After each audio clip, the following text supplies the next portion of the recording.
Hey guys, how are you? I hope you are having an amazing night, evening. I know that it is 12 in the morning. Nevertheless, I wanted to come out. I wanted to talk on this case. A lot of times when it comes down to cases like these, I don't talk on them. I don't think about them. I mean, I think about them, but I don't speak on them. Um, and the reason I don't speak on them because, I figured that hey, got to let God be God, let the cops do their job, and let it be. Because realistically speaking, when it comes down to this world, crime is just sin. Crime is just something that we can expect. We can expect to see another crime tomorrow. We can expect to see another crime. We can expect that this particular case with the young lady Da'Cara Thompson, which is what I'm going to be talking about tonight, we can expect that this case will likely get drowned out by another case. There's another young woman that's missing. There are actually plenty of young women that are missing in the area, including a young lady by the name of Erica Perry, whose house was ransacked. So we can expect that these cases, it's almost the same. There's always one case that takes over the media, then it's drowned out by the evil done to another person, by the evil done to another person. This becomes a continuum. But I wanted to talk on this one because it kind of hit close to home for me. And I saw a lot of the things that people were saying about this young lady, including accusing her of potentially being a sex worker. And there's no evidence to support that. Nevertheless, people are saying that. Now, I don't know what the evidence will show once the investigation has been completed. But what I will note is that I'm going to tell the story, and I've told this story before, but I'm going to give it a short clip of a story, something that happened to me. And it was the way that they're acting toward this case now was one of the reasons that I didn't open my mouth when I was 19 years old, when I was assaulted. And so before I get into all of that, I want to report the facts on this particular case. And the reason I want to report these facts is because there are some things you might not know about this particular case. I went and did some research to try to get the most update facts as it relates to this particular case. And I just want you to remember to be in prayer for her family, be in prayer for her loved ones, and what have you, because I can't even imagine what that would be like to lose a child. I can't imagine what it would feel like to lose somebody that is dear to your heart, somebody that you have spent 19 years with, somebody that is potentially your world. To have that person to not only just pass away, but to be just violently taken away in the blink of an eye simply because of a sick individual. I can't imagine what that would be like, right? I don't think most of us could imagine that. And so this is something that I wanted to talk about on tonight. I'm going to let more people come into the room. I'm going to kindly ask that you do me a favor with your beautiful and anointed self, and that is to be sure to like and to share. And to the family, friends, if you happen to see this video, my sincerest condolences to you. My heart goes out to you, and I will definitely be praying for you and the family. I hate to hear about this particular case. There are times where I'll see a case and it just kind of snatches my interest. It gets my attention, and a lot of times it's because I used to be a young lady that was out there trying to enjoy her youth and making not the best decisions and stuff like that. And I know that the world can be very cruel to young women, but forgiving towards young men. They can be very cruel toward young women. You will see more people trying to attack her character than they are trying to attack this man, which is sad. But anywho, I'm going to give some facts as it relates to this particular case. I'm not going to wait for people to come into the room, because here's the thing. I do believe people will come in when they wake up. But I am going to ask you to kindly be sure to hit the like button, the love button, the share button. That way more people can see the video. So I'm going to give some particular facts on the case. I got several pages of facts as it relates to the case, and then I'm going to give you a little bit of insight. And my objective in this is to save a life, right?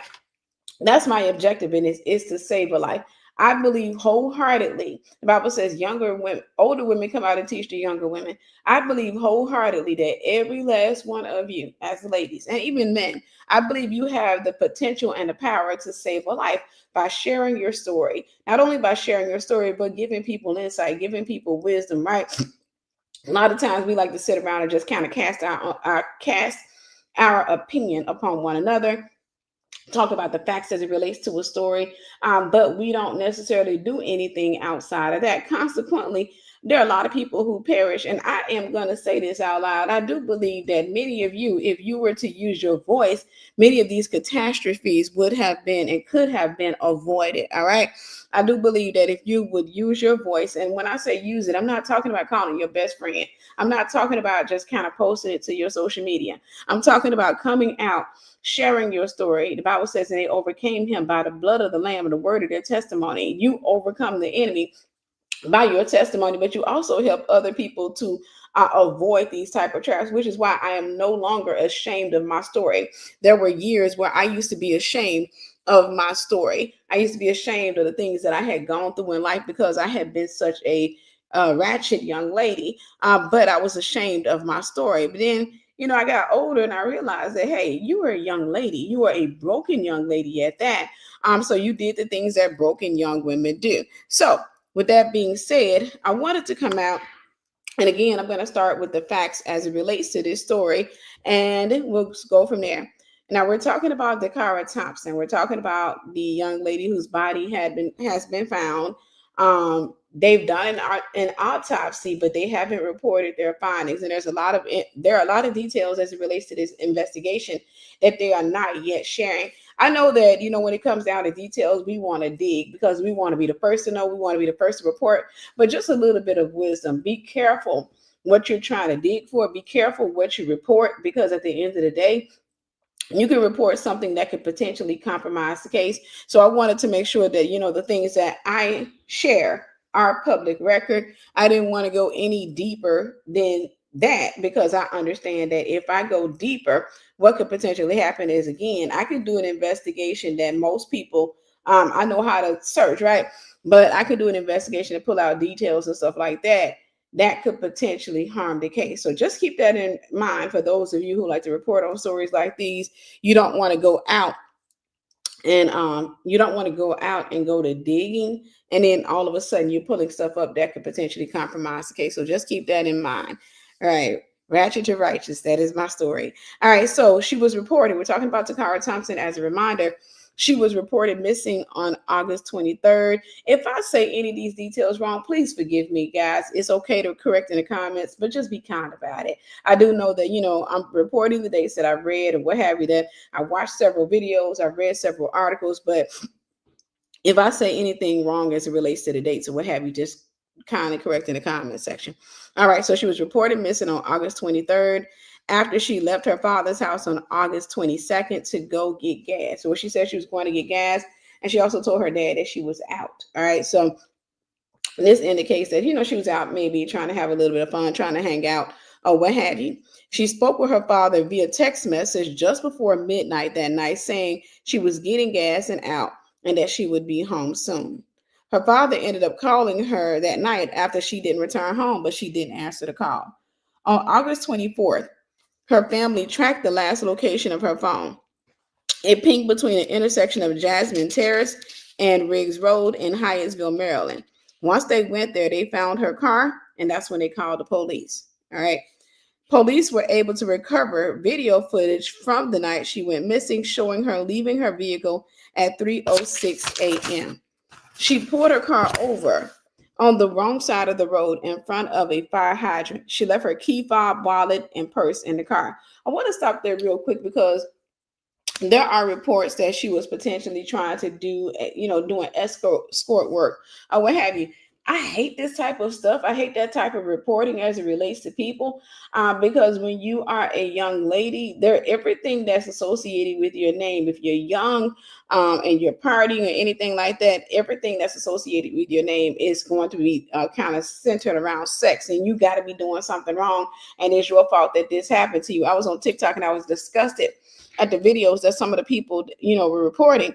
But when I look at this, and I look at this, and it said that she pulled over on the wrong side of the road in front of a fire hydrant. What that suggests to me is that when I was 19, when I was young, if I had pulled something like that, that would suggest that I felt that I was in trouble. I wanted the cops to find my car. I felt like I was going to go back to my car, but just in case I wasn't going to make it back, like I'm about to go maybe meet somebody that told me they were going to give me something or or what have you. I'm about to go here, but just in case, I want to make sure that my car is parked out here.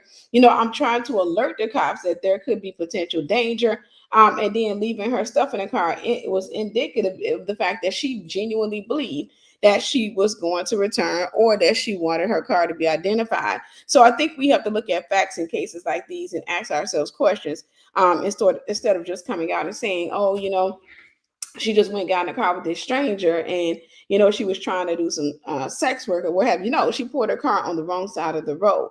That indicates to me that what she was trying to do was she was trying to get attention to her car. So if I had pulled something like that, it would be because maybe, and this is just me assuming, right? It would be just because maybe some man told me he was going to give me this, or he told me he was going to give me that. I don't know him. I don't really trust him. And so I just want to pull it over because this is supposed to be like a 5-minute transaction.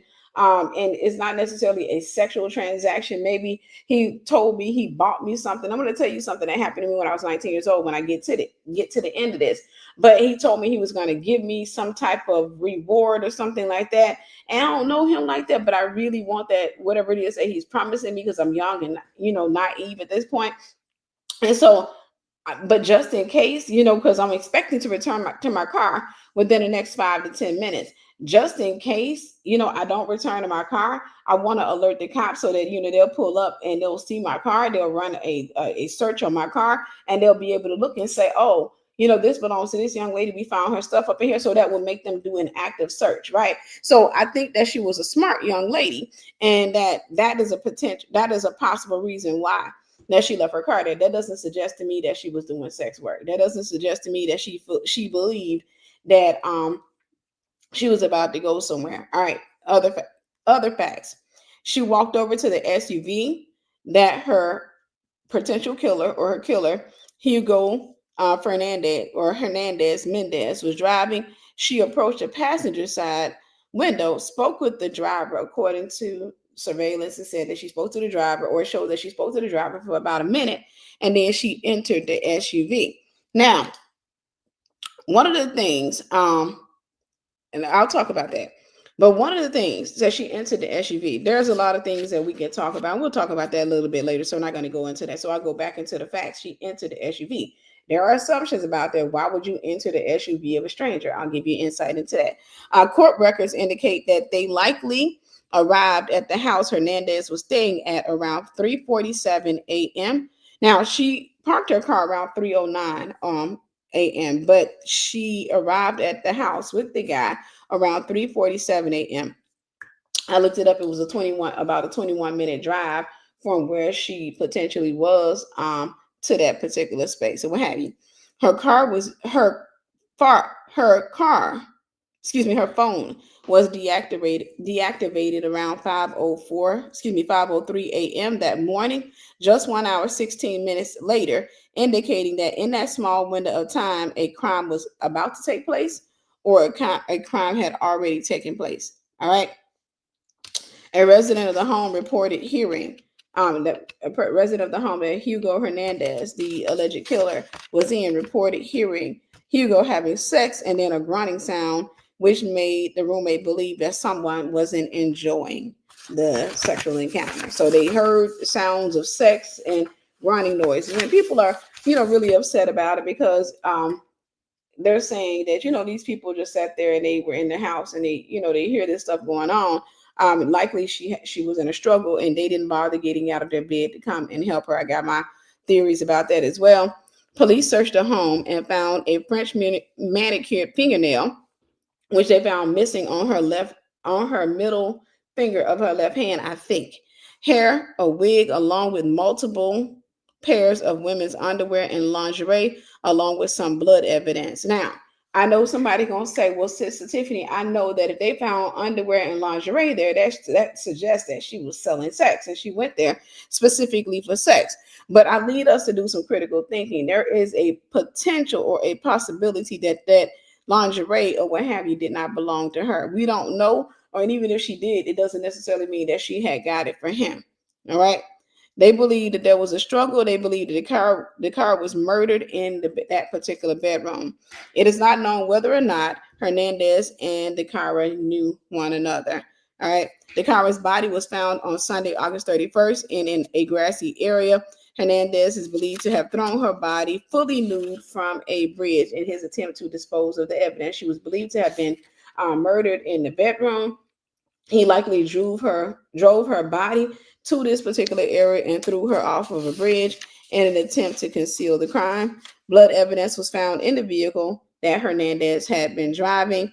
Hernandez was arrested and charged with first and second degree murder. I believe that the reason that they arrested him, they charged him with first and second degree murder, is because they're trying to make sure that if he's cleared of first degree murder, they can go ahead and get him on second degree murder.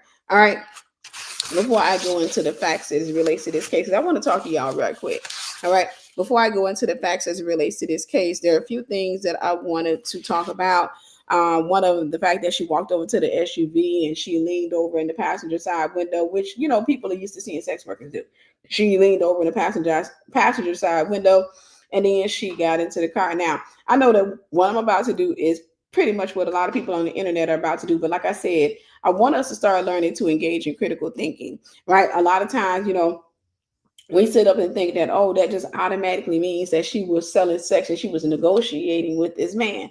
I want to just kind of put some possibilities out there, because as I'm looking at this, I'm thinking about, what would I do if I was in that situation? What would make me do something like that when I was 19 years old and I was in the world? And some of the things that I think about is there is a possibility that her car broke down. That is a big possibility that she could have been having car trouble and she pulled her vehicle over. There is a big possibility that this man pulled up on her and asked her if she was okay, and then turned around and she's like, no, my car broke down. And he said, hey, listen, get in the car with me. He could have kidnapped her. That's a possibility. There's another possibility that she could have been gone to a club. She'd been missing. There's a big window of time where between her going to the gas station and her getting in the car with Hernandez, which means that she went somewhere in between. So there's a big possibility that she went to a club, an event, or something like that, and she was out partying as young women do.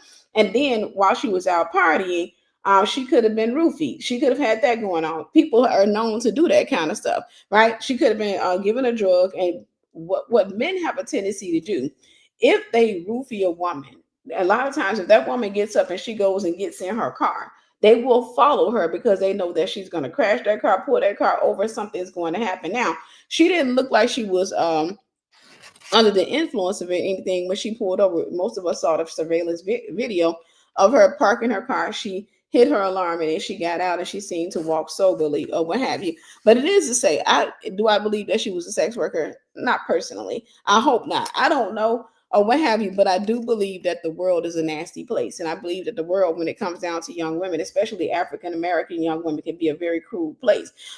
It is always almost assumed, even within the Black community, that anytime something happens to us as it relates to being assaulted, that we ask for it, that we push for it, or what have you. Do me a favor, guys. Be sure to like and share. All right. And another thing, what was the other one I wanted to share? As far as the family, they heard noises and stuff coming from the room. My assumption, and I can't say this, so it's alleged.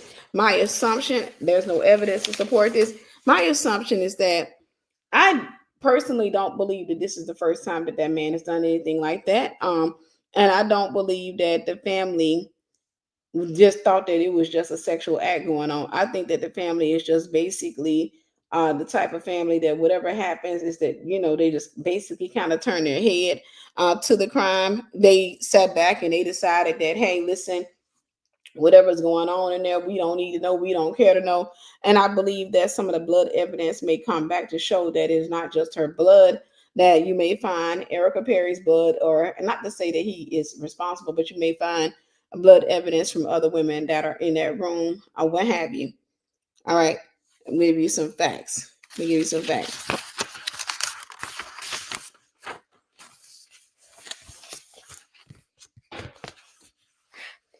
do believe he's a repeat offender too.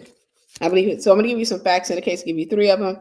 She left some important items in her car. We talked about that after parking on the wrong side of the road near a fire hydrant. Again, that is an attention pull. That is an attention ploy. If I pull something like that, I'm trying to get attention to my vehicle because I know that a cop that's going to be driving down the street is going to see my vehicle pulled over there. And I know that if he see my stuff up in the car, one, he can easily identify who I am. Two, that's going to cause a search to go underway for me. And that will kind of speed up the search. Whereas if I just didn't come home and they didn't find my vehicle, the first thing the cops are going to say that, this is just a missing person.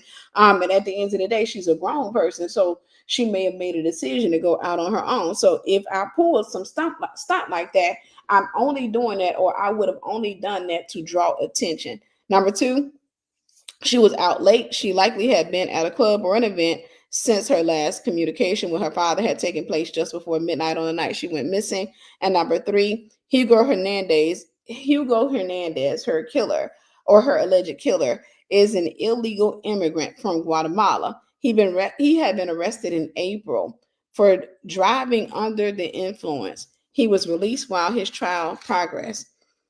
Immigration and Customs Enforcement accused Prince George's County of being uncooperative as it relates to handing over illegal immigrants who had been arrested for crimes. In other words, ICE has been trying to get them, Prince George's County to hand over these immigrants, but for whatever reason, Prince George's County would much rather release them allegedly onto the streets and just give them a court date as opposed to turning them over to ICE.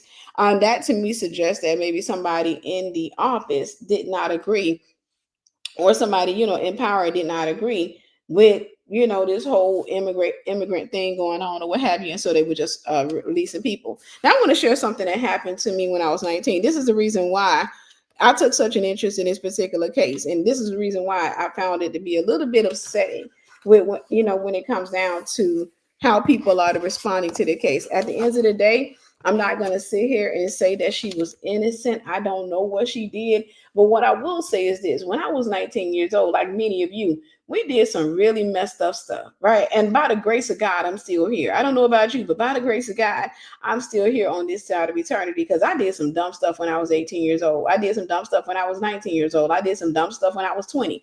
I did some dumb stuff in my early 20s, right? So you believe it's a drug transaction potentially. But let me tell you what happened to me when I was 19. And the reason I'm sharing this again is I want this to save a life, but at the same time, I want to reach the hearts of young women out there who may find themselves in a pickle or in a situation like this. And I want you to know that the world will judge you. All right. I want you to know that the world will judge you. They'll say all types of evil things about you. The same people that will hold up signs and say, bring this person home, be the same people that come out and call you all types of names. And so when I was 19 years old, you probably heard me share this story before. When I was 19 years old, I knew a guy. We'll call him Fred. I knew a guy. No, let's just call him Jason. I knew a guy, and Jason used to work with me temporarily. He worked at my job. Really handsome man. About 6'2", 6'3" in height, maybe 6'1", between 6'1" and 6'3" in height. I can never tell because I'm just 5'0", right? But this guy, I remember he had a thing for me. Now, when I say a thing for me, one of the things that I want you to come to understand as a people, somebody having a thing for you doesn't mean that they want to be with you. Realistically speaking, some people are sexually attracted to you. Some people are financially attracted to you.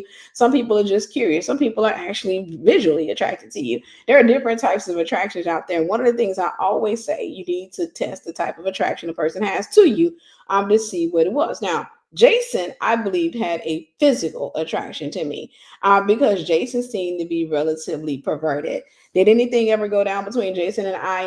No, it did not. But Jason was in the military. He was high ranking in the military, and Jason invited me to come to his house, said he was back in town, and he was back in town. I think there was a war or something was going on. It was either Afghanistan or Iraq, right? You can look it up the times or what have you. But there was something going on, and he was high ranking military. He, you know how they let them come home for a little bit, he had come home for a little bit, right? And he reached out to me. I remember he called me on my job. Cell phones were not a thing at that time, I don't think, but he called me on my job. I was working at Walmart, told me he was back in town again. He used to work with me at Walmart, but he called me at Walmart, told me he was in town. I told him he wanted to see me. I told him no. The reason I told him no is because I had been alone with Jason before, and every time I had been along with Jason, Jason made a move on me, and I always rebuked him, told him no,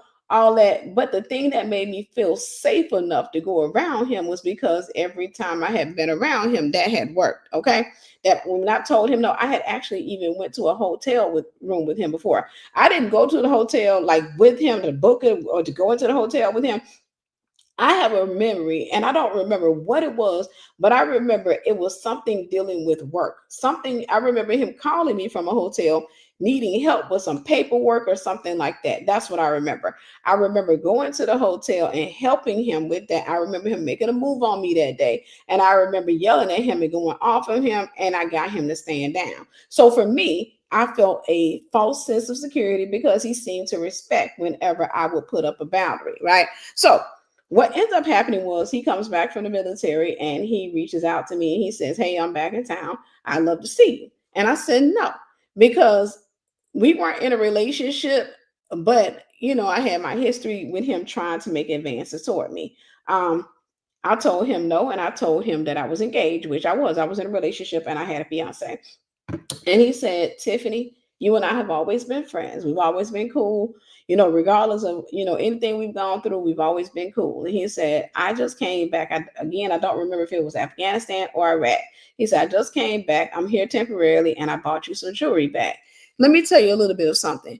When you're 19 years old, you're young, you can be materialistic. I was materialistic, young, silly, materialistic, right? At that particular stage in my life, you telling me you bought me some jewelry back, I wanted the jewelry. So I'm just super excited because when you're young, you're used to being under your parents. Now you're finally exploring your adulthood, right? You're exploring your adulthood. You're starting to find your legs in adulthood. And then now you're being told that somebody that's bought you something, right? When you're a kid, you're going into your adulthood. So when he told me that, I started reasoning with myself. This is the same thing that Satan does. Satan always lures you. This is what it calls, the word seduce means to lead astray.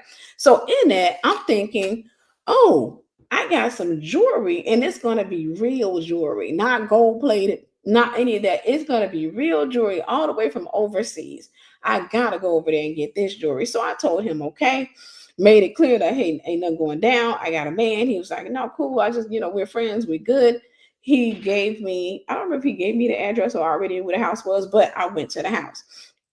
When I got to the house, and this is where I started talking about the family. When I got to the house, what I remember were, and I've told this story before, there were two young ladies. That it was a duplex of sorts. But when, there were two young ladies. The living room and the dining room were connected to each other. There were two young ladies sitting against the wall in the dining room smoking marijuana. I've never smoked marijuana a day in my life. Okay, I didn't like the smell of marijuana. I didn't want to get high off any contact smoke or anything like that. So when I went in, I was almost instantly annoyed. Jason, recognizing that I'm probably going to get up out of there, or then using that as an opportunity, says, "Hey, listen, I got the jewelry back here. Let's just go back here." Because I'd already planned in my mind that I'm going to have to sit down and talk to him. I just can't come over there and say, "Give me the jewelry and leave." I got to show some Southern hospitality, if you may. So I got to go over here. I'm going to sit up and talk to him for about 30 minutes. That was the plan. I'm going to talk to him for about 30 minutes, and then I'm going to leave his house. I followed him back to the bedroom thinking, okay, I know he's going to make a move on me. That's a given. However, like times before, I'm going to rebuke him, yell at him. He'll fall back and all will be well. Young, naive, inexperienced. You don't know life. This is the reality. This is why the Bible says older women come out and teach the younger women. When you're young, it's a lot of things you just don't know. There are a lot of things that you're kind of feeling around in the darkness, especially as it relates to the opposite sex. You need people to tell you, hey, listen, this is what could happen. That's what could happen. This what happened to me. You got to have people that kind of pour some insight into you. So I go into the bedroom with this guy, no plan to do anything, right? I had a whole fiance. I believed in nothing but being faithful to your man, the whole nine. So I go into the room with this man. I remember that there was I think it was a king size bed. I remember the bed was that took up the majority of the room, because I remember that the door kind of touched the bed or was so close to the bed. So I came into the room and I sat on the bed right there at the doorway so you couldn't close the door. So I remember he tried to close the door and I threw my leg in the way and I said, Jason, don't play with me. And I was like, no. And so he sat up there and I remember he paced or what have you. Now, I may not remember every small detail. Remember, this was 30 years ago. All right. Dang. Almost 30 years ago, 29 years ago. My God, that's been a long time ago.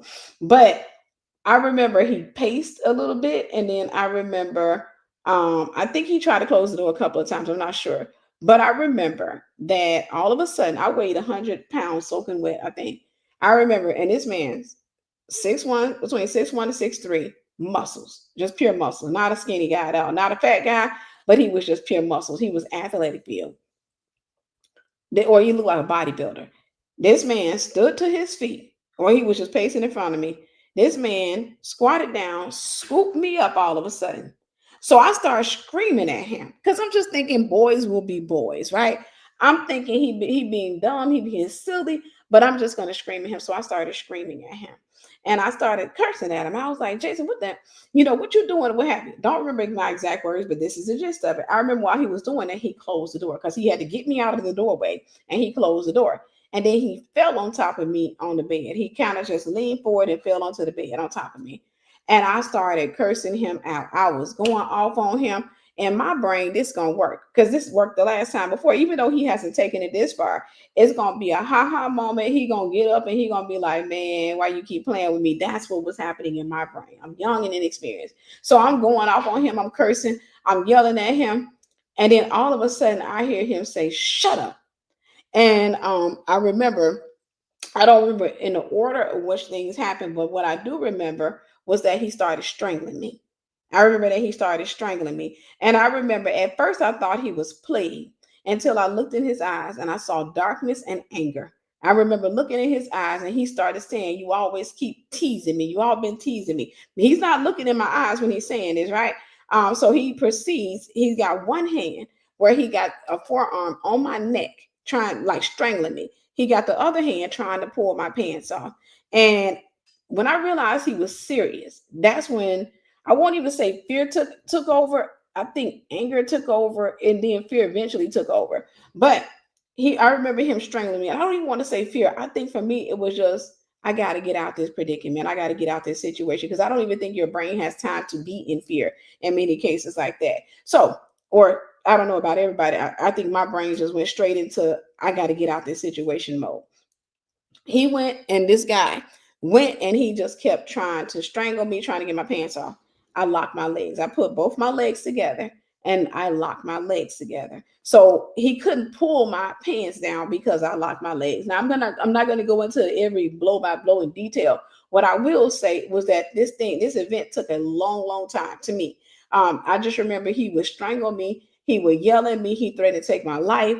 He told me to loosen my grip. He told me he was going to take my life if I kept yelling. There were times where I was yelling that I didn't realize I was yelling.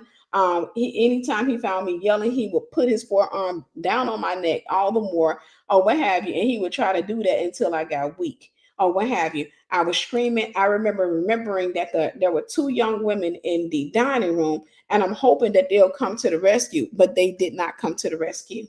All right, they did not come to the rescue. They didn't do anything.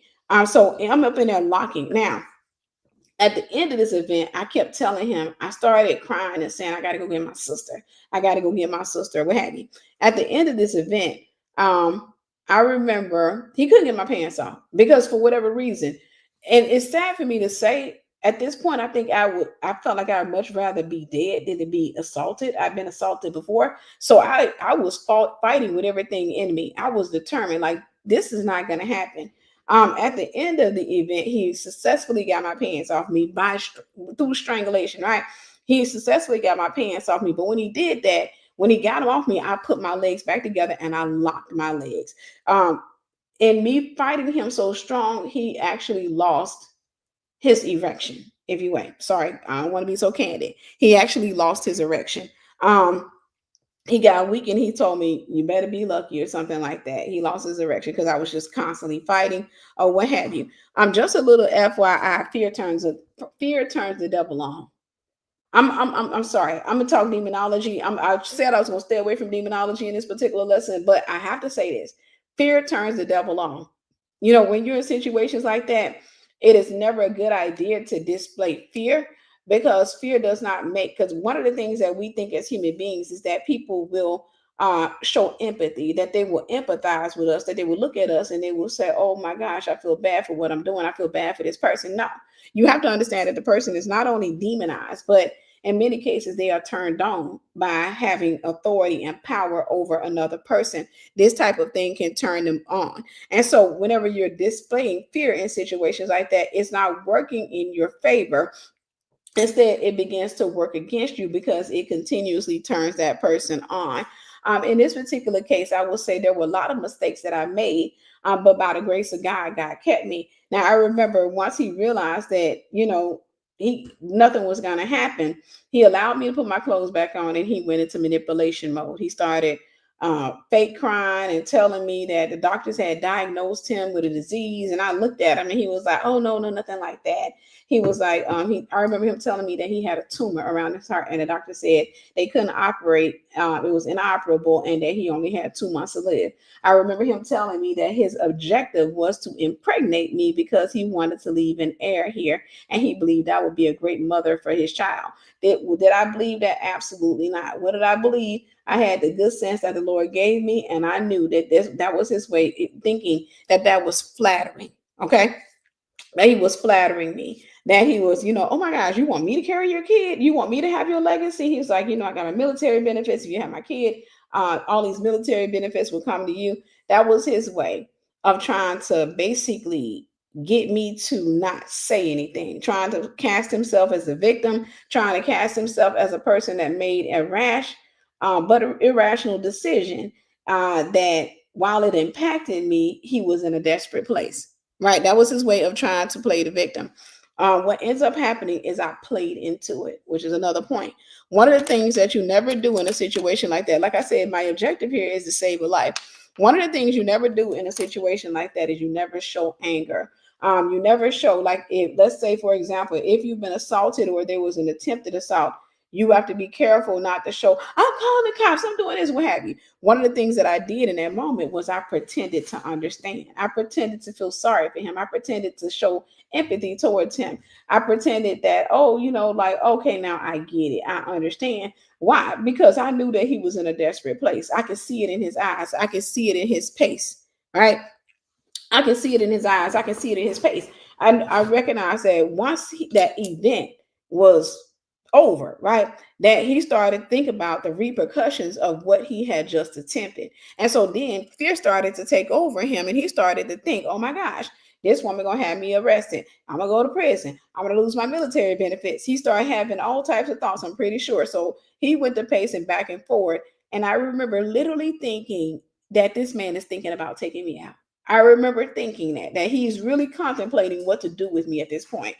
So I pretended to understand. I pretended to empathize with him. I pretended and I said, "Hey, Jason, you should have just told me. You didn't have to go this far. You should have told me, and we could have worked something out." I pretended like, "Oh, I would have complied. You just should have told me that, or what have you." He was like, "Yeah, I just didn't think you." I pretended. What was I trying to do? My objective is, I had a goal in mind, is to get out of that house alive. That was my objective, was to get out of that house alive. Now, anybody ever teach me that? No, I believe that was Holy Spirit that taught me, right? That got me in that moment. And so in that, I was like, "Oh yeah, man, listen, I'm not to say that the Holy Spirit had me lying, but it is to say, but to show me I had a calmness about me. I wasn't terrorized. I wasn't trembling or anything like that. I was just, "Oh man, you should have just told me," right? No, you could have told me, and then I would have worked with you. Okay, yeah, that's okay. Let's talk. We'll see. I didn't know that's what the doctor said about you. I remember when we were walking out of the room, right? I was getting ready to go. By the way, there was no jewelry. But when I was walking out of the room, I remember that he put his hands on my shoulder, right? And I'm short. He put his hands on my shoulder, and he was rubbing my shoulders right around my neck. And he just kept touching my neck. And I literally just kept thinking, this man is considering popping my neck. Like he's considering, because he doesn't know what to do. So in that moment, I remember reaching back and holding his hand. Because I'm trying to get his hands off my neck. I don't want him to crack it. At the same time, I'm trying to make him feel like, this is a loving moment. We just had a moment of understanding and what have you. This is gonna happen again. So I reached back and I grabbed his hands, right? Um, I reached back and forget that jewelry. I reached back and I grabbed his hands and I just began to caress his hands as we went into the living room. So he kept trying to hold me there because of his fear. He, stood in front of me. He began to apologize, fake cry some more, to try to explain his situation to me. And then I remember he had a ring on his finger and he tried to give me the ring. He was like, I want you to keep this ring because, whenever I pass, I remember him talking about a house that he allegedly owned, that if the transaction had been completed and we had done the thing and I had been, pregnant, that I would have owned the house, that I would potentially own a house or what have you. And I remember him trying to take the ring off because he was promising me what he was going to give me. So he took the ring off his finger and he tried to give me the ring. And I said, and I remember, like, I don't want nothing from this man at this point. Nothing. I want to get out of this house. That's it. I want to get out of this house. I don't want to have anything that will make him come after me. So I was like, no, it's fine. I totally understand. No, this right here is too big for me. So I took his ring and I put it on my finger. I said, see, it's too big for me. And I handed it back to him. He was like, you sure? I said, yeah, but I got to really go get my sister. She get out of school at this time. And this was the second time I used my sister to get out of a situation that was dangerous. Long story short, I got into my vehicle. I pulled off. I remember going home. Whenever I got to the house, I remember my mom was off, which was unusual because my mom worked 2 jobs. I remember going into the house and I just remember closing the door, leaning up against the door, and I was crying hysterically. And my mom was like, what's wrong? What's wrong? And I told her what happened. And she said, oh my God, you want to call the police? And I said, no. This is where I get into the part where, it's frustrating to me what the internet is doing to this young lady. I said, no. She said, why? I said, because they're going to blame me. See, I knew as a young lady that the media would blame me. I knew, and I remember at this time, this stuff was happening between Mike Tyson, or it was not too long after the stuff had happened with Mike Tyson, where he had been accused of assaulting Miss America, what have you. And I remember, what people had been saying, she should have went to his room, all of that literally was haunting my mind at the time, was the voices of what people said and what they would potentially say. So I sat there and I decided to keep my mouth shut because I was afraid of what people would say. Now, how much more the internet today? Because we didn't have internet back then. I was afraid that they would say, you went to his house. What you thought was going to happen? They were going to ask me in court, did he try you before? Yeah. What you thought was going to happen? You went to his room. What you thought was going to happen? And they were going to play me as a broken, manipulative woman that had a vendetta against him. That's what I thought. And so I decided, I elected in that moment to not say a word, but to only tell my mother and the people closest to me. That was what I elected in that moment, and he got away. I'm just, let me say this: I'm just not a person that believes that people get away scot free. I know people be talking about, oh, that man committed this crime, that woman committed that crime, they got away scot free. I am not that person that believes that. Realistically speaking, I believe what you sow, you will reap, or what have you. I believe that it comes back on you. So in that, the reason I'm sharing this with you is because a lot of times we as people, we will be hard on young women for making young decisions or doing silly things that are not so smart. Now, just imagine if that man had taken my life that night. Just imagine what they would have said about me. They would have said, oh, she went over there. She actually they got caught up in the act of intercourse, and maybe maybe his report would have been, oh, she asked me to strangle her while we were having intercourse, and then he would have got off. Because some people are into that kind of stuff. She asked me to strangle her in the middle of it, and things went a little too far, and then next thing I know, she was gone or what have you. So I'm sharing this, one, to say to the, and I'm going to give some tips to young ladies as well, because I do believe, like I said, that this can save a life, and this will save a life. You may not think that this is relevant to you, but trust me when I tell you, the advice going to help you, or it's going to help you to give to somebody else, maybe your own children. All right. But one of the things I want to say to those of you who are on the worldwide internet, don't be so quick to judge. Don't be so quick. Now, I know that it may come out that she could have been doing something ratchet and raw, something that wasn't good. But while it's horrible, just remember when you were 19 years old. Just remember there was no internet around for a lot of us for the stuff that we did. I tell people this all the time. I bless the name of the Most High God that cell phone cameras weren't a thing back then. Okay, I bless the name of the Most High God because, baby, that would have been footage of me out there, not footage of me doing the bang bang, but it would have been footage of me in clubs dancing. I mean, there are pictures of me in clubs dancing up on strippers. There would have been pictures of me doing a lot of little wild things. There would have been evidence, which honestly, to tell you the truth, I really wouldn't care, because at the end of the day, I got evidence on my arm that says scandalous, right? That shows you that I was in the world. Stop treating people or throwing them away like trash simply because they're making a decision that you yourself wouldn't personally make. You don't know where this young lady came from. You don't know her story. You don't know what she's gone through. And then you don't know what she did. And if she did anything, you don't know why she did it. So let's just use wisdom on in situations like that, right? You just use situation or use wisdom in situations like that. I'm going to give some wisdom to you first, but then I want to give some wisdom to the young ladies who may find themselves. And I promise you, I am confident that this is going to save a life. I am not just recording this because this is not the type of stuff that you would usually catch me out here recording, right? I am confident that this will save a life. So I'm going to give you 5 tips to the internet, to those of you who are on the worldwide internet. Number 1, don't judge, pray. Don't judge, pray. When I see this story, my heart goes out to her. And once the investigation is complete, I don't know what they're gonna come back and say. They may say she had an OnlyFans. Hopefully not. They may say she met him at the club. We don't know. I am confident that if they don't have enough evidence, that he's going to lie on her.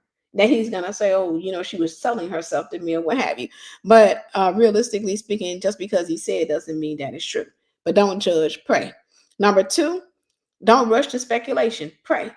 I know that we want to make sense and we want answers, and it can take a long time for an autopsy report to come out, for all the evidence to come together, for them to report on the evidence and what have you. And a lot of times we try to come to a conclusion because our brains don't rest till we get a period at the end of a sentence. But realistically speaking, you're just gonna have to allow your mind to be in limbo for a while. Don't rush to speculation. Pray. Number 3, ask what you can do to help the investigation and the family.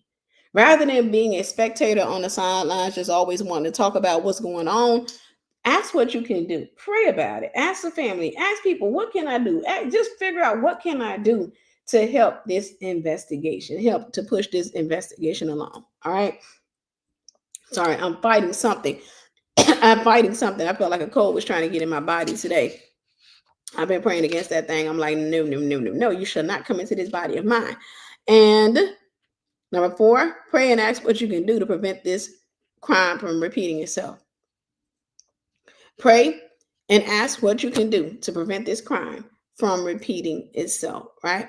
And so there are things that you can do. Maybe your Facebook post where you put up 10 things. Hey, 10 things that you should do to protect yourself should you find yourself in this situation. Please try to do something like that. We got about 300 people in the room, right? But a little over 300 people in the room. Take the time out. Whenever you do something, take the time out. Even the tips I give, post them up. Post this type of it. You ain't even got to give me credit. I don't care about that. My thing for this is let's save a life and stop judging people and saying, oh, they deserve to die because they're living this lifestyle. If that was true, man, I can only imagine what you would have said about me when I was in the world. Now, I never got into sex work, but realistically speaking, not traditional sex work. I will say most people you got into fornication, you were in sex work. Sorry. You were in fornication. You were having sex for love. You were having sex for attention. You were having sex for affirmation and acceptance. You were a sex worker. All right. Sorry. You were a sex worker.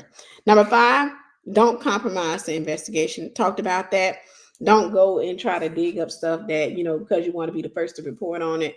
don't compromise the investigation, because anything that you potentially pull up could be, rendered um, something that the police can't use in an investigation once it becomes public knowledge.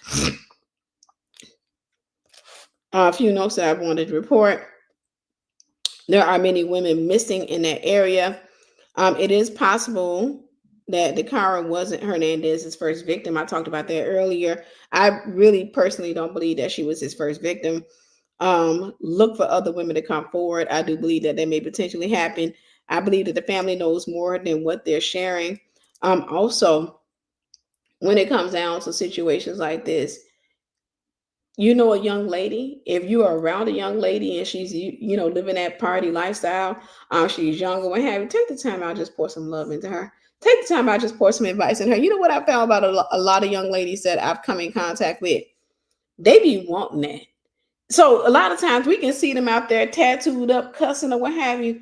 Baby, you'll be amazed, because God is love and God created them in love. You'll be amazed at how many people are receptive of love, not judgment, that are receptive of love. You sitting next to them at a chicken restaurant or something like that, and maybe they cussing and they doing something, and you sit up there and you say, "You look beautiful," and they're like, "Thank you," and you're like, "You're welcome," and then you sit up there and you start, talking or what have you, and then you get caught up in a conversation, and next thing you know, while y'all waiting on your food, you just go to sharing, and you'll be amazed at how many people open up. I'm being honest with you. Many of you are afraid to share the gospel because you're afraid of backlash. You better stop being afraid of how people are going to see you, what they're going to say about you. I would much rather a person get mad at me and say whatever they want to say and their soul go to heaven than them to go to hell because I wouldn't open my mouth.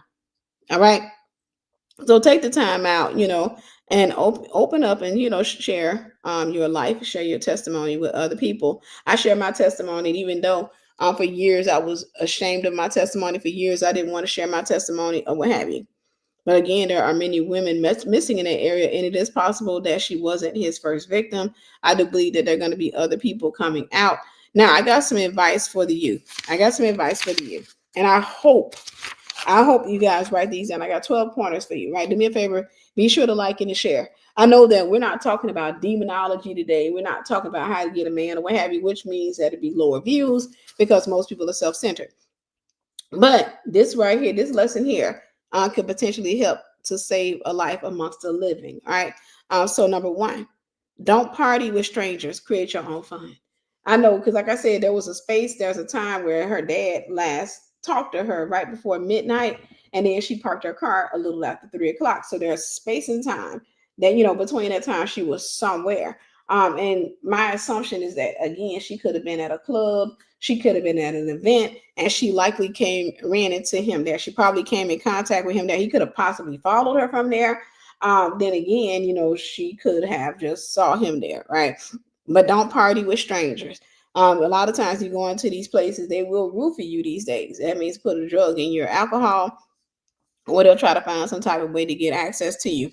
I want you to remember yourself that this is an era where there is high levels of sex trafficking, sex work, or what have you, and that's become like the big drug of today. So keep that kind of stuff in mind. Another thing I didn't write down, but if you're gonna party, now I don't recommend it, but if you're gonna party, take somebody with you. Don't ever go out and party by yourself as a friend. Now I know somebody gonna come and say, because half these women these days are exposing these women to all types of stuff and putting them in danger. Yes, I agree. But it's always better to get you about 2 or 3 women that you can go out with. Pray about them.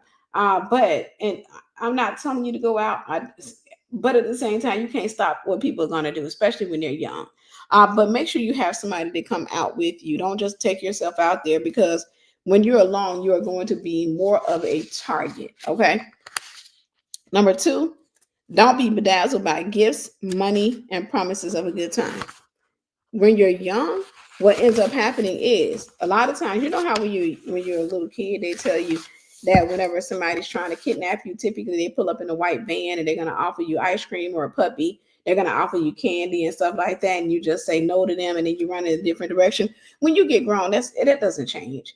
The only difference is they don't pull up in a white van; they pull up in a convertible. They'll pull up and they're not offering you ice cream or a puppy. They're offering you money. They're offering you opportunities. They're offering you to be in a music video, to get on a yacht. They're offering you jewelry and stuff like that. That was the case with me. That guy offered me jewelry. So don't be so desperate to get your hands on that kind of stuff. Thank you. Don't be so desperate to get your hands on top of that kind of stuff. It's just stuff. I cannot emphasize that enough. It's just stuff. You get that stuff home, at the end of the day, it loses its value. It just becomes a bragging point. Every time I got jewelry when I was a young lady, especially if I got it from a guy, it was just a bragging point for about 5 minutes. That's it. It lost its appeal after that. It was just a bragging point for me to show to my friends and say, look at me, I got some jewelry from a dude. He really liked me or what have you. And I wear it a couple of times after that. They lost its appeal to me. All right. Number 3, tell people where you're going. Tell people where you're going. If you're going to be out late at night, make sure that you tell people, tell somebody that you know, tell somebody that you love, hey, I'm going to this club, I'm going to that club. And I don't know where she went. I don't know what her plans were, and I'm looking forward to the investigation that follows, because I am curious about what was going on.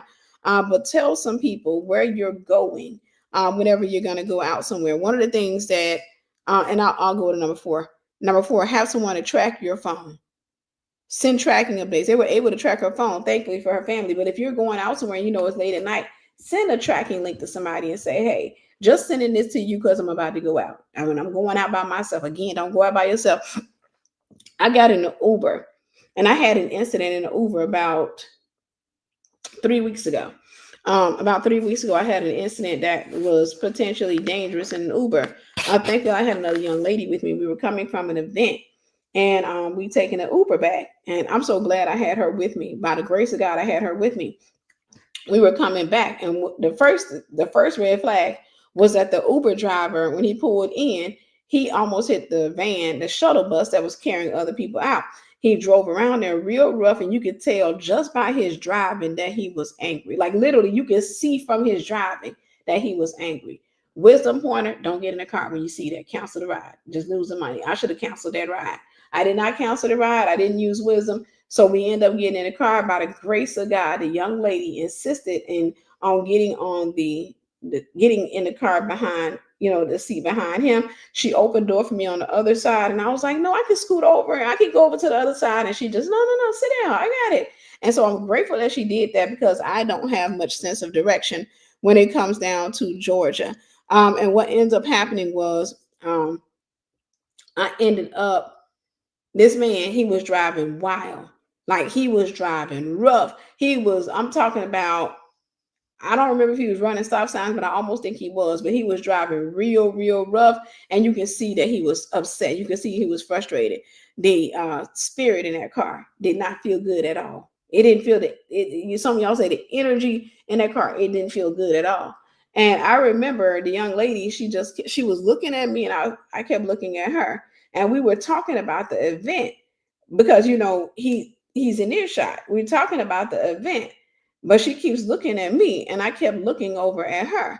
So I end up texting her. She didn't see the text message, but I end up texting her like, hey, what's up? Or what have you, trying to see if she saw what I saw. She didn't see the text message, what have you. By the grace of God, we on the freeway, and this man is going real fast on the freeway. Again, he's driving rough. He's going real fast. And I remember, she just kept looking at me. I sent a tracking link to a young lady that I knew. I sent her a tracking link and let her know. I said, hey, and she know that's not like me to send a tracking link. I sent a tracking link. So that's my point. Send a tracking link. So just to finish that story off, the young lady that was with me, she said, she looked at me, she said, he's supposed to take, we getting ready to, we got to take that exit up there. We not even in the right lane.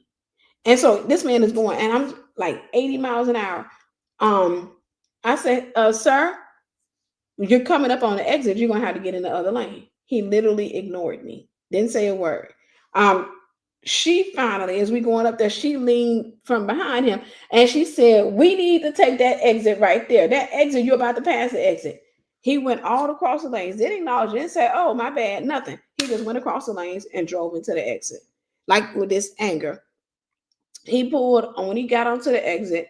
I remember that when we got onto the main road in my city, that there was a car tailgating us, and the young lady brought it to my attention. And I said, I don't know why they tailgating. What happened? She said they've been tailgating us. And I said, what? She said, yeah, the whole drive that car been tailgating us.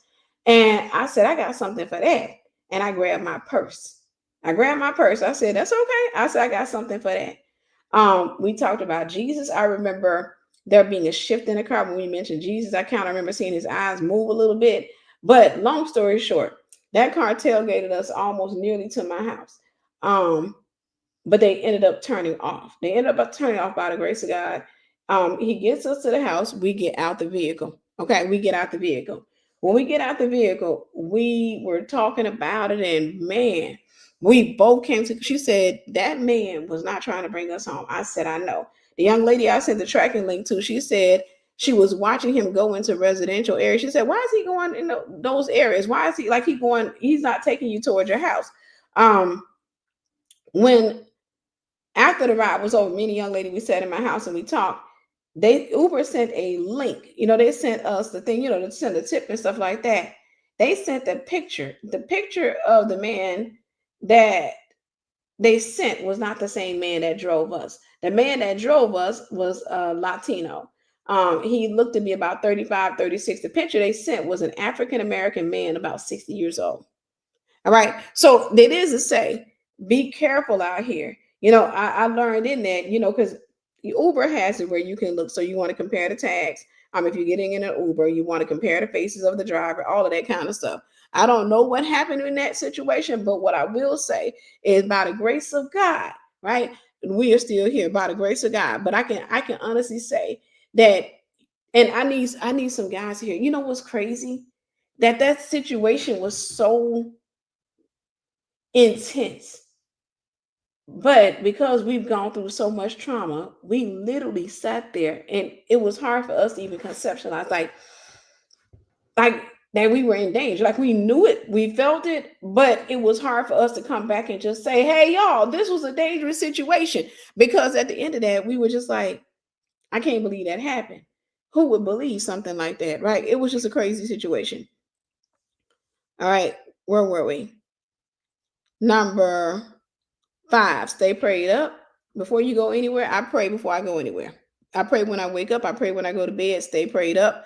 Number 6, this is important. Fight back. Now, praying up is more important, but number 6, fight back.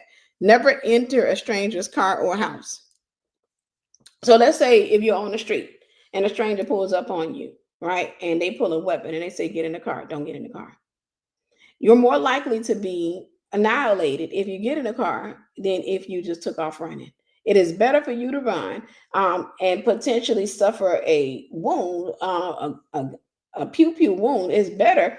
You have a more likelihood of surviving than if you enter the vehicle with the person. Just a FYI. All right, just a FYI. You have a more likelihood of surviving because probably so.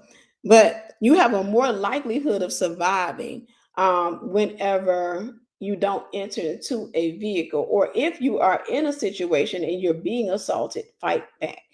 Fight back. You have a more likelihood of surviving than submitting, right? If you submit, a lot of times they're not going to happen. Like I said, one of the things that I did, regardless of that man trying to strangle me, I closed my legs and locked them. Another thing was that he couldn't sense fear on me, right? He couldn't sense fear on me. I told you, fear empowers the devil. It turns him on.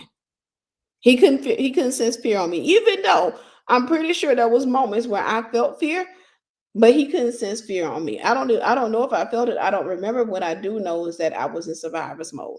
I was in that mode like I need to get up out of here or what have you.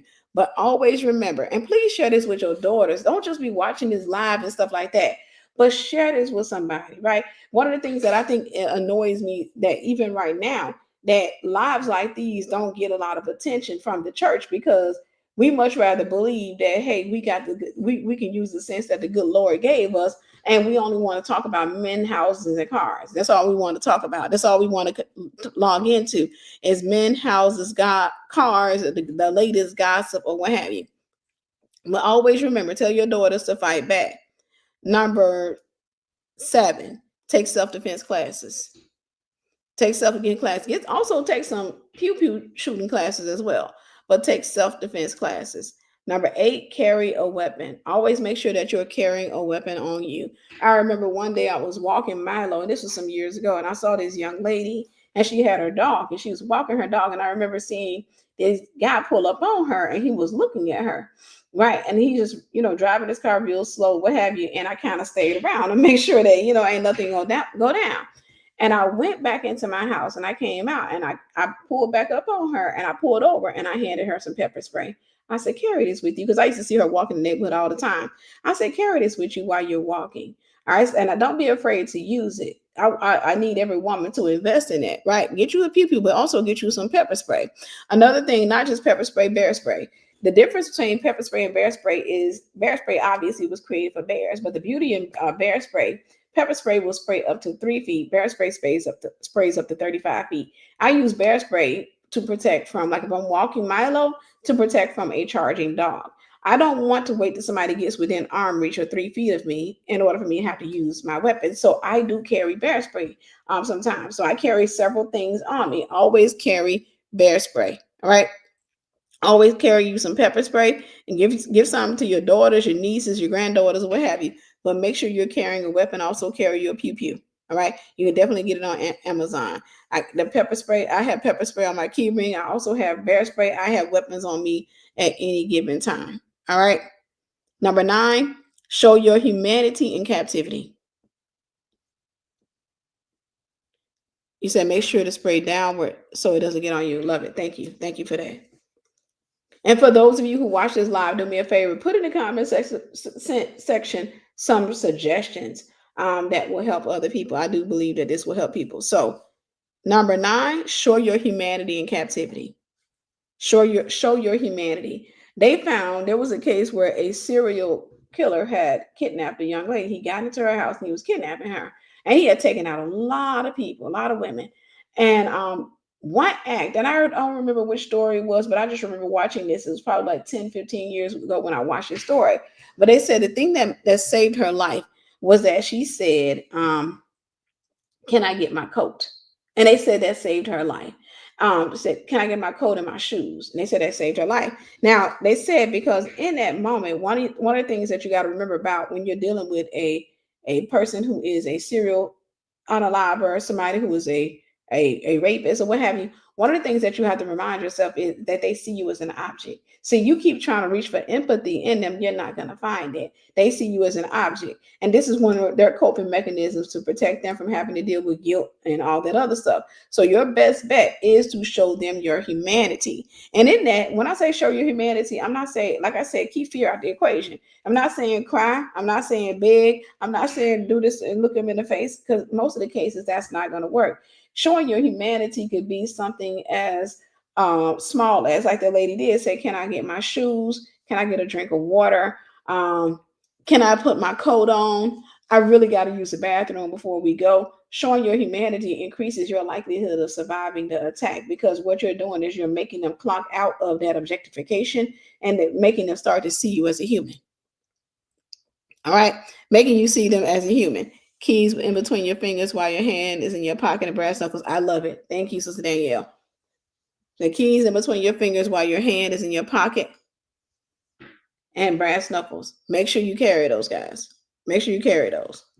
All right, so show your humanity. One of the things you can do is also show care for their humanity. Remember, I talked about when I was dealing with that attack, I was acting as if I cared about the fact that, oh my gosh, he, said he was about to pass in 2 months. But FYI, he didn't pass. But he said he was going to pass in 2 months. He had a big tumor around his heart. I showed care and concern, right? Because you got to understand, in that moment, I'm nothing but an object to this man. All right. In that moment, I'm nothing but an object to this man. And so in this, 9 times out of 10, he got mommy issues. I don't want to act like mama. I don't need him. Okay. I'm going to tell you something about somebody who is a narcissist or a psychopath. In many cases, they have a great deal of trauma as it relates to women, your gender. They have a great deal of trauma as it relates to that. In many cases, the way that they make themselves feel better about what they're going to do to you is by getting you angry or by getting you in fear. Those are the two things. They want you to beg, that it's going to turn them on. They want you to be angry, that's going to justify. See, that's why I take women out, because look at how they act. They want you to call them out of their names. They want you to do that type of stuff. But your best bet in situations like that is show care and concern for them. And it can sound something like, hey, do you want to get a drink of water before we leave? You want to get you, yeah. Put some socks on your feet because it's cold out there. Put some socks on your feet. Whenever the Bible tells us that, what is that? A kind word turns away wrath. Remember that scripture. A kind word turns away wrath. Just being kind can save your life. All right, being kind can save your life. It just, hey, listen. I mean, I'll even say sometimes it'll get you out of a ticket, right? A police officer pull you over and you're sitting there talking to him, and you say, you're like, yes, sir. You don't have a jacket on? It's cold out there. You just show care and concern. I'm not saying manipulate people. I'm saying show care and concern. Whenever you show care and concern, what ends up happening is a lot of times people they've never had that. They start feeling like, oh, you're a genuine nice person. I don't want to unalive you. And in many cases, people who have done that, they have gotten free. He said that method works. I was held at gunpoint by a car thief. I told him I had to go inside to get the keys. As I approached the door, I told him he had to wait outside. I closed the door behind me. Amen. Y'all read that. I hope y'all read that. Whenever you take the time out and you show that I am a human being instead of an object, if you get into the space where you show yourself as an object, it's easier for them to take your life. All right. I remember getting pulled over by a cop. My sister was driving my car. And I remember her going off on the cop. And I was just so frustrated with her. She was like, why you pull us over? Ah, da, da, da, da, da, da. And when we left, that's obviously he gave us a ticket. When we left that scenario, I told her, you should have done that. I said, what you should have did in this situation was, hey, yeah, so sorry. What happened or what have you? And he was pulling us over to flirt. He was pulling us over to flirt. He was known in his city for flirting, for pulling women over to flirt, what have you. But you don't want to show anger, frustration, or anything. You want to show your humanity. So there was a young lady who told a story about how she was spared from sex trafficking because the pusher thought she had a good sense of humor. He found her remarks funny. Thank you. That's good. That's good. Show your humanity. I want y'all to see this because, like I said, the objective is to save a life. You'll be amazed at somebody that can sit there. Because remember, there was a young guy that kept singing that had been kidnapped. That young boy, and he was singing gospel music, and the man pulled over and put him out the car. Show your humanity. Joke, laugh, show care and concern, or what have you. I know that pride will make you say, I ain't gonna do all that. I'm gonna cuss him out. Yeah, then you end up being a ghost. All right. Where were we? Number 10, don't spare your assailant. Don't spare your assailant. He says, sometimes when in a lift, I'll call someone and make sure to say, yeah, I'm on my way. Check the location. If I feel, I'll say, amen. Great advice. That's great advice. All right. Don't spare your assailant. So that is to say that if you get into a space where the assailant is attacking you and y'all are physically fighting, or you see a pew or something like that, don't spare the assailant. Because at the end of the day, they're not going to spare you. If you're in a pickle, you're in the woods with somebody, you're in a car with somebody, you're in a house with somebody, don't let your empathy take over. I'm sorry. And I know this may get some people from the church mad at me, but that person is about to become a ghost. Because one thing I'm not going to do is I'm not going to spare that person, knowing good and well that person is probably not going to spare me.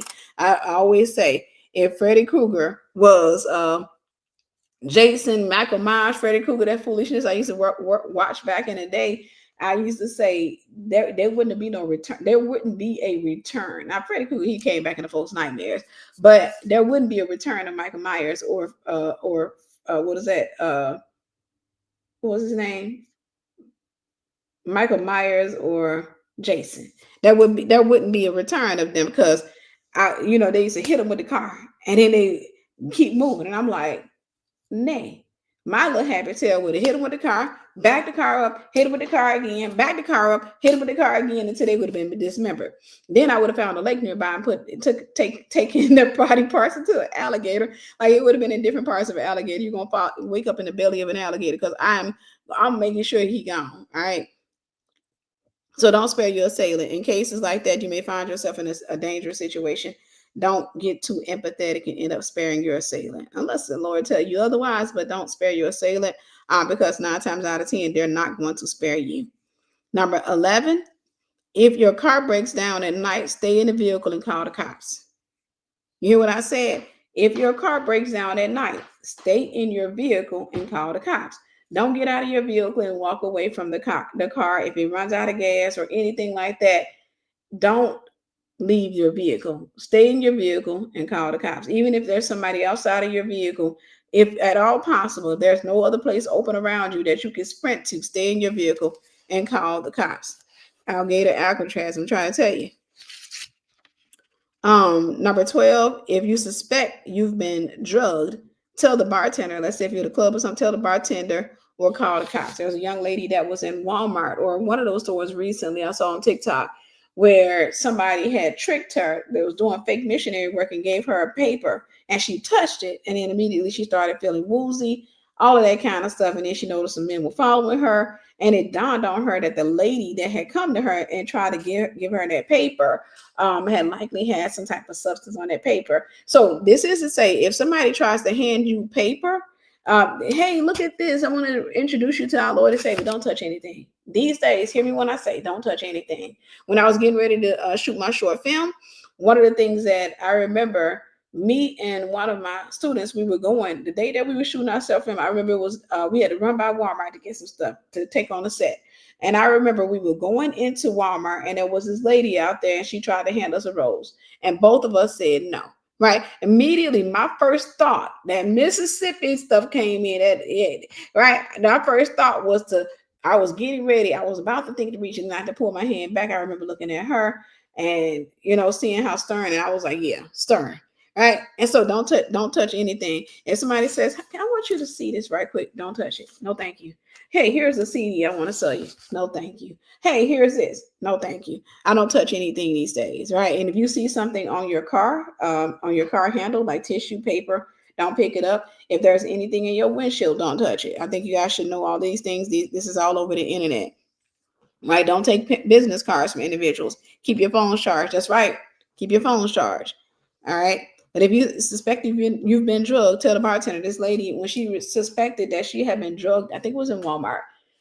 She said at first she was getting ready to go to her car, and then she said something told her. We know who that something was.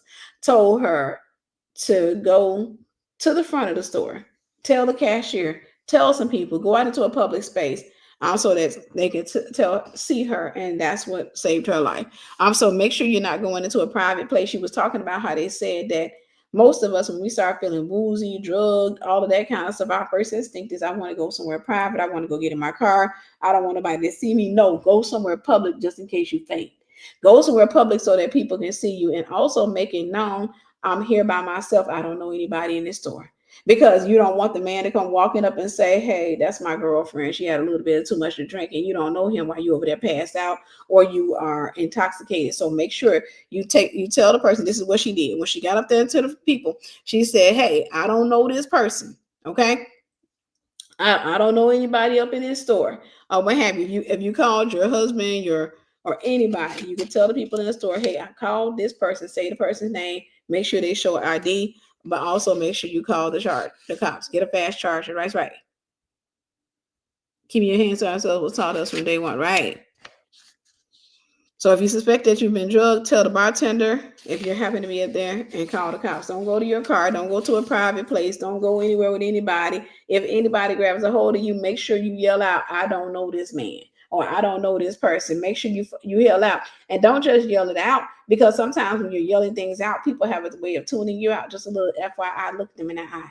So if you're passing by somebody and somebody's trying to carry you out and you kind of drugged, look somebody in your eyes you're passing by, say, I don't know him. Because that is more likely to get them personally involved, because then again, people these days have a tendency to objectify you. So your objective is, hey, I'm letting you see my face as a human being, and a lot of times that will pull on you. Yeah, a lot of bartenders are, that's the sad part. All right. So that's just a few tips. It was something else.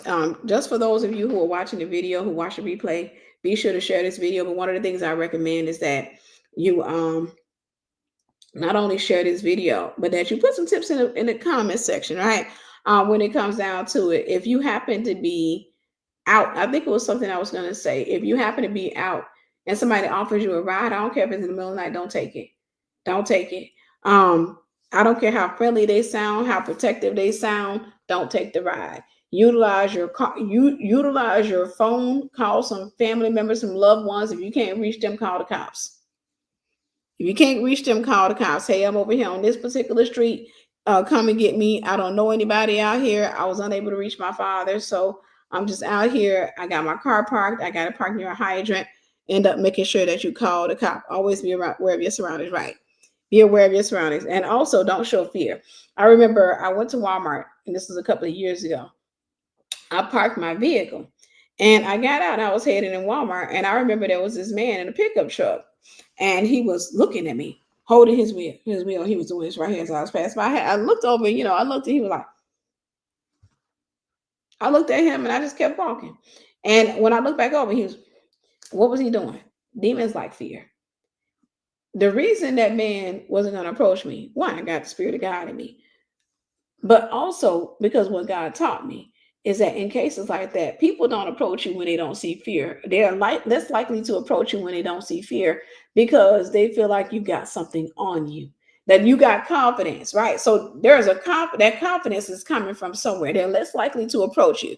If you go to moving real fast and keep looking and what have you, you're more likely to be approached. All right. I don't know what question you have about routine. Right. Don't let somebody take a ride from you either. Don't feel sorry for, even for women, because they got women involved in these trafficking rings and this stuff. They got women involved in that. So don't be opening your house up don't be letting people come in your house to use the phone. Don't be yet letting people in your house for any reason that you don't know. Don't let them get in your car. I'll call the cops for you, all of that kind of stuff, but be careful. All right, be careful. But I remember that man just looking at me. And it was funny because literally, I genuinely giggled at him because he was like, and I looked over at him and I just kept walking confidently. Then I looked over at him again. I just, what they told him? She look crazy. There's something wrong where she's carrying something where she's got some confidence. I'm not fooling with her. That was a predatory male if I've ever seen one. Predatory people always look for fear. And nobody ever told you that predatory people always look for fear. Also, right. Don't be so into your phone where you look distracted. Always pay attention to your surroundings. Don't be texting people or receiving text message from people. The text message can wait. I promise you. All right, your text message can wait. Another thing I remember seeing a survivor's tip. If somebody's trying to kidnap you, they say put dead weight on them. Put the top. They called it something. I don't remember what it was, but it's like the toddler drop. The toddler drop is, you ever seen when you try to pick up a kid and they lift their arms right above their head in a straight line? They lift their arms up and they just kind of fall through and they put their weight down and they refuse to get up. They kind of slump and you can't pick them up regardless of how strong you are. It becomes really hard to pick them up. If you're ever near a car and somebody's trying to pick you up, don't ever, if you got enough room to run, but don't do anything, like don't fall in a flat line or anything like that. Do a toddler drop. Fall, put your weight down, put your hands over your head, and just fall into a toddler drop, right? And when you fall into a toddler drop, you slump it and then you cross your legs. You make it hard. If they grab a hold of you, lock your leg around one of their legs. Wrap your legs around one of their legs and just lock up. They can't lift you. If you do that, they can't lift you. Whenever there's a predatory male or predatory person, they want to get you quick, fast, and in a hurry without much of a fight and without any distractions. So do a toddler drop. Right. If he gives you a complaint, say thank you and keep going.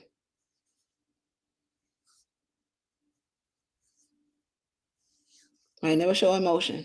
Right. Go limp. Go limp. Whenever you find that, just hit the floor. Go limp. Now, if you got a space to run. There was a young lady that went viral on TikTok and they ate her tail up about a month ago. About 3 weeks ago to a month ago. And her thing was, she was talking about this man following her. And I watched the video and I was triggered. And she was like, I drove to my parents' house. And I'm like, hey, you don't drive to your parents' house. You don't drive to your house. You don't want a potential predator to know where you live. Make sure you drive to the police station. Drive to a lit place, but your best bet is to drive to the police station. Call the cops while you're on your way. Let them know what you're driving. Let them know what the assailant is driving. But drive to the police station. She drove to her house. Then she got out of her car and proceeded to run. You don't do that because she got out of her safety. And then the man proceeded to chase her and all that other stuff. And people were trying to sell her on the internet. Instead of her humbling herself and taking the wisdom, she was clapping back on a lot of people, what have you. She was like, she ran out into an open field. And it was just not a wise thing to do. By the grace of God, she's still here amongst the living. All right. She's still here amongst the living. But it is to say, you got to be careful in situations like that. Don't drive to your house. Drive around somewhere. Another tip I want to give you is stop going to the clubs. Don't be out late at night. Even if you got to get gas, let the gas wait till tomorrow. I don't go get gas at night. I don't go get gas. I don't go to the I try to avoid going anywhere at night for the most part. But I don't go get gas. I don't go, let's say, to the store. Typically, I try to stay in my house come nighttime. So don't go places at nighttime, especially to the gas station and stuff like that. That stuff can wait till the next day. It can wait till the next day. Right. And that's what they love. That's what they love. So don't go out. Don't go out and get gas late at night. Also, avoid clubs. I can't say that enough. Ain't nothing good going on in those clubs. All right. I know you want the attention, but trust me, if the man is in the club, you don't want his attention. I cannot emphasize enough. That's not somebody that's marriage material. That's not somebody that is going to be a decent person.